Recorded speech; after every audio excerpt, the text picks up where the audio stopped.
ይነግረናል ማለት ነው።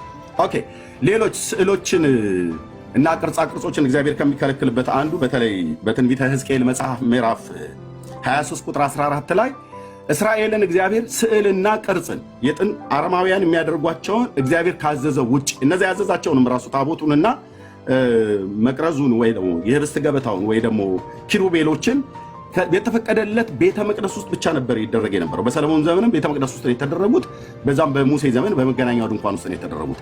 እነዛን ነገሮች እስራኤላውያን አመሳስለው በመስራት ኪሩቤልን በቤታቸው አምጥተው ግድግዳ ላይ በመለጠፍ ዕጣን በማጨስ ሰንደል በመለኮስ እነሱን ወደ እነሱ በመጸለይ ወደ እነሱ ለመስገድ የሚያደርጉት አንዳችን ቦታ ላይ አልነበረም።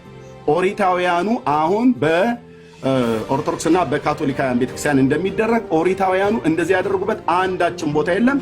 በኋላ ላይ በደንብ እናየዋለን በጥያቄ ማለት ነው። ስለዚህ እግዚአብሔር የጥንት አሦራውያንና ባቢሎናውያን እንደዚሁም ደግሞ የሶሪያ ጣዖታትን በሴት በወንድ መልክ የተሳሉትን እስራኤል ሲያደርጉ ለምሳሌ በይሁዳ ንጉስ በምናሴ ዘመን ማለት ነው፣ በአካዝም ዘመን እንደዚሁ አይነት ልምምድ ነበራቸው። አምጥተው የሶሪያን የደማስቆ ጣዖታትን አምጥተው በቤተ መቅደሱ ስዕላቸውን ሁሉ ስለው በትንቢተ ሕዝቅኤል መጽሐፍ ምዕራፍ 8 ላይ ልብ በሉ፣ የምፈጥነው ደቂቃ ስለሌለ ነው። 15 እስከ 20 ደቂቃ ነበር መሰጠት የነበረበት፣ ግን ችግር የለው። ስለዚህ በእነዚህ መጽሐፍቶች ክፍል ላይ እግዚአብሔር የአረማውያንን ጣዖታት አምጥተው በቤተ መቅደስ ውስጥ በማስቀመጣቸው ስዕልን በመሳላቸው በትንቢተ ሕዝቅኤል መጽሐፍ ምዕራፍ 28 አልኩኝ፣ በሁለተኛ ዜና መጽሐፍ ምዕራፍ 28 አልኩኝ። በእነዚህ ሁሉ ጊዜያቶች ላይ አምጥተው እግዚአብሔርን ያሳዘኑበትና በትንቢተ ሕዝቅኤል መጽሐፍ ምዕራፍ 37 ቁጥር 23 14 ላይ ደግሞ በተለይ ስዕላትን የአሦራውያንን ስዕል ማለት ነው ስዕላቸውን ተከትላ እስራኤል እንዳመነዘረችበት በዚህም እግዚአብሔር እንደቀሰፋቸው ከምድራቸው እንዳስወጣቸው ከምድራቸውም እንደበተናቸው የእግዚአብሔር ቃል በጽኑ ይናገራል። አንዱ እስራኤል ደጋግሞ ወደ አሕዛብ ምድር ከተማረከበት ነገር አንዱ እግዚአብሔር አንዱ አልቋል ወይስ አንድ አለ? ደቂቃ አልቋል። በነገራቸው ላይ ኢንተራፕት ላላደርጋችሁ ብዬ ነው እንደዚህ ካልኳቸው አንድ ደቂቃ ይቀራል ማለት ነው። እሺ ፈለገ ደቂቃው የሚያንስባችሁ ከሆነ 5 ጨምርላችሁ ይችላሉ። 15 ስላላችሁ ቢሆንልህ ደስ ይለኛል። እኔ 15 ብዬ ነበር እሱ 5 ደቂቃ ከጥያቄው በፊት ብንጨምር አሪፍ ነው አይደል? እሺ 15 ደቂቃ። ምክንያቱም ይሄ የህይወት ጉዳይ ስለሆነ እንቶ ፈንቶ እንኳን ይሰማል አይደል? ብዙ ሰዓት የተወሰደ። ይሄ ደግሞ ከዚህ በላይ ውይይት የለም። ይሄ የህይወት ጉዳይ ስለሆነ ጽድት ያለው ውይይት መስማት እንድትችሉ 15 ደቂቃ ላድርግላችሁ።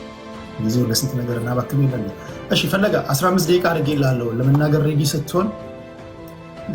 ኦኬ 15 ደቂቃ ቀጥል። እሺ እግዚአብሔር ያክብርልኝ፣ አመሰግናለሁ። ድምፄ ከተቋረጠ አደራ ምልክት ስጡኝ። እሺ ያው ካሜራ የከፈትኩት አሁንም ኔትወርክ ያስቸግረኛል፣ ግን ያው ካሜራ ክፈት ስለተባልኩ ነው። እሺ እንግዲህ የርዕሳችን ቅዱሳት ስዕላት መጽሐፍ ቅዱሳዊ ናቸው ወይንስ አይደሉም እንጂ ስለሆነ ዲዛይን አልነበረም የምናወራው።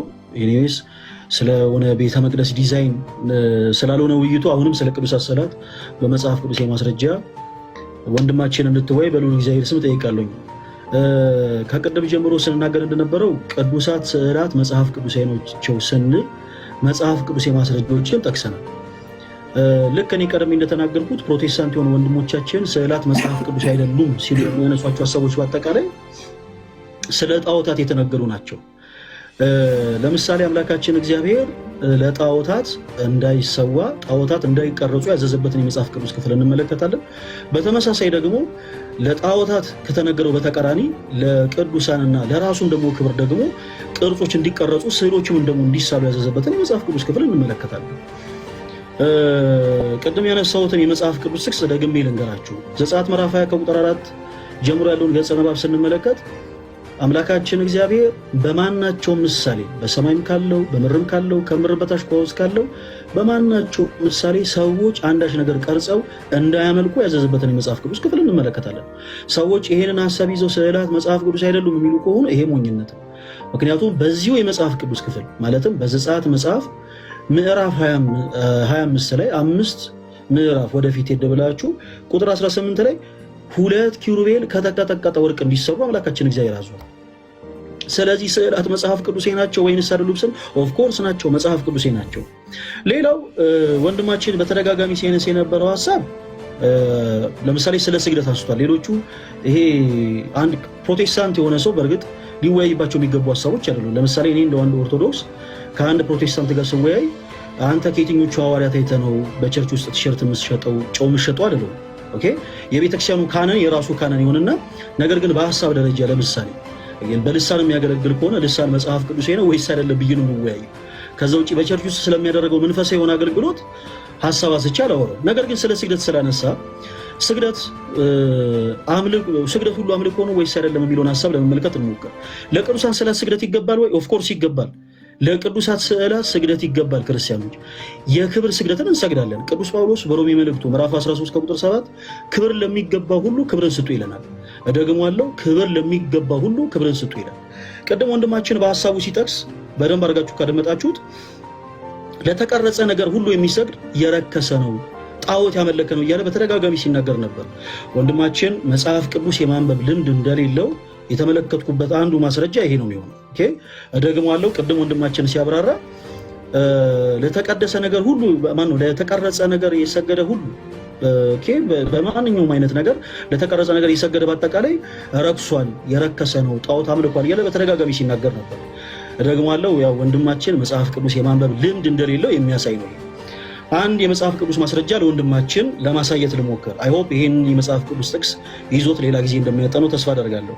መጽሐፈ ኢያሱ ወልደ ነዌ ምዕራፍ 7 ቁጥር 6 ላይ እንደዚህ ይላል፣ ኢያሱም ልብሱን ቀደደ ይላል። ክርስቲያኖች በደንብ አዳምጡ። ኢያሱም ልብሱን ቀደደ፣ እርሱና የእስራኤልም ሽማግሌዎች በእግዚአብሔር ታቦት ፊት በማን ፊት? በእግዚአብሔር ታቦት ፊት እስከ ማታ ድረስ በግንባራቸው ተደፉ፣ በራሳቸው ላይ ትቢያ ነሰነሱ ይላል። ኦኬ በእግዚአብሔር ዙፋን ፊት ነው እንግዲህ ኢያሱ የሰገደው።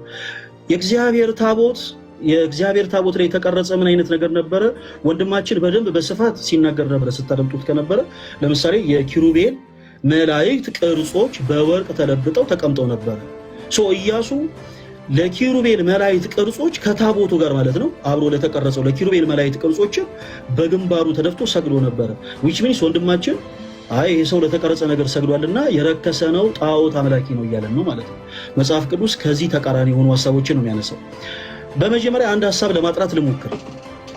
ለሰላት ስግደት ይገባል ወይስ አይገባም ከማለታችን በፊት ስግደት ሁሉ አምልኮ ነው ወይስ አይደለም የሚለውን ሀሳብ በጣም ሹር ሆነን በመጽሐፍ ቅዱስ ማስረጃ ልናረጋግጥ ይገባል።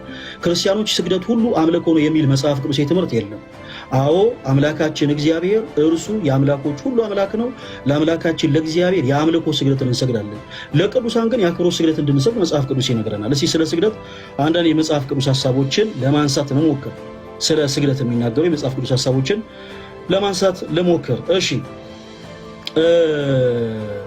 ወደ ዕብራውያን 11:21 ላይ ለምሳሌ ያክል ዕብራውያን 11:21 ላይ ያዕቆብ ሲሞት በእምነት የዮሴፍ ልጆች እያንዳንዳቸውን ባረካቸው፣ በዘንጉም ጫፍ ተጠግቶ ሰገደ ይላል።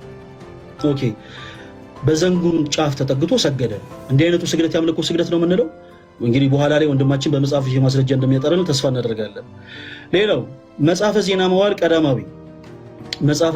ቀዳማዊ ምዕራፍ 29 ከቁጥር 20 ላይ ዳዊትም ጉባኤውን